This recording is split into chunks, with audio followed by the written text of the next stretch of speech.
Buddha was remaining in Vaishali, where Amrapali resided. Amrapali was a whore. In Buddha's time, in this country, it was a show that the most lovely lady of any city won't be permitted to get hitched to any one individual, since that will make superfluous envy, struggle, battling. So the most lovely lady needed to become Nagarvadhu, the spouse of the entire town. It was not disrespectable by any means. In actuality, similarly as in the contemporary world we announce wonderful ladies as the Lady of the Year, they were particularly regarded. They were not standard whores.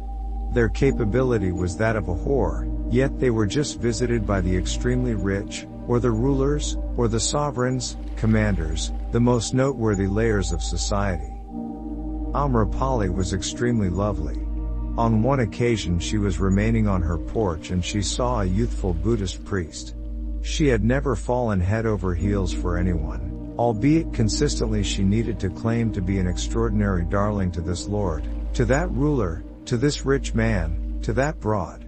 In any case, she fell out of nowhere enamored with the man, a Buddhist priest who didn't have anything, recently an asking bowl, a young fellow, yet of an enormous presence, mindfulness, effortlessness. The manner in which he was strolling. She surged down. She asked the priest, "Please, today acknowledge my food." Different priests were likewise coming behind him. In light of the fact that at whatever point Buddha was moving any place, 10,000 priests were continuously moving with him. Different priests couldn't trust this. They were envious and irate and feeling every human quality and frailties as they saw the young fellow enter the castle of Amrapali. Amrapali told him, "Following 3 days the stormy season will begin. Buddhist priests don't move for a considerable length of time when it is the blustery season. Those are the 4 months they stay in one spot. For quite some time they persistently move. They can't remain over 3 days in a single spot." It is a bizarre brain research, on the off chance that you have watched yourself. You can watch it. To be joined to some place it takes you no less than 4 days. For instance, for the primary day in another house you will most likely be unable to rest. The second day it will be minimal, more straightforward. The third day it will be significantly simpler, and the fourth day you will actually want to rest impeccably at home. So before that, on the off chance that you are a Buddhist priest, you need to leave. Amrapali said, "After only 3 days the blustery season is to start, and I welcome you to remain in my home for the 4 months." The youthful priest said, "I will ask my lord. In the event that he permits me, I will come." As he went out there was a horde of priests standing, asking him what had occurred. He said, "I have taken my dinner, and the lady has requested that I stay the 4 months of the stormy season in her royal residence. I told her that I will ask my lord." Individuals were truly furious. 1 day was at that point excessively, however 4 months constantly. They surged towards Gautam Buddha. Before the young fellow could arrive at the gathering, there were hundreds standing up and telling Gautam Buddha, "This man must be halted. That lady is a whore, and a priest remaining 4 months in a whore's home." Buddha said, "You stay silent. Allow him to come. He has not consented to remain. He has concurred provided that I permit him. Allow him to come." The youthful priest came, contacted the feet of Buddha and recounted to the entire story. "The lady is a whore, a popular whore, Amrapali. She has requested that I stay for a very long time in her home. Each priest will remain someplace, in someone's home, for the 4 months. I have told her that I will ask my lord, so I'm here. Anything you say." Buddha investigated his eyes and said, "You can remain." It was a shock. 10,000 priests.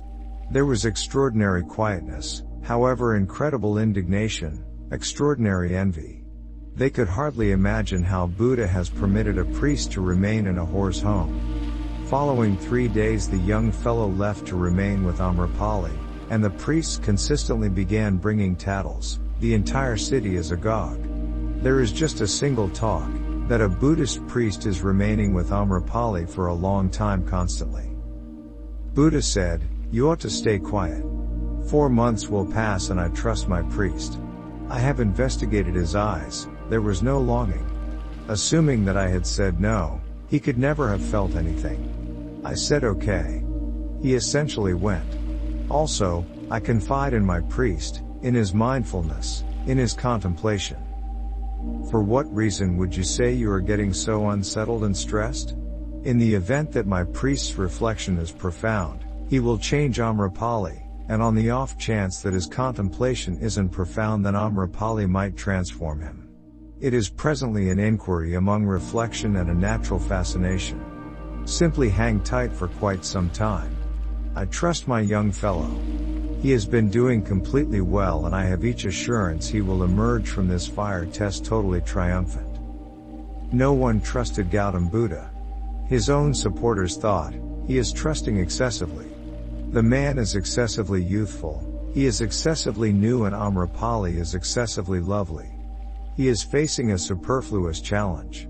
Yet there was nothing else to do. So moral of the story is, no matter on which path you are, the path of truth is most powerful.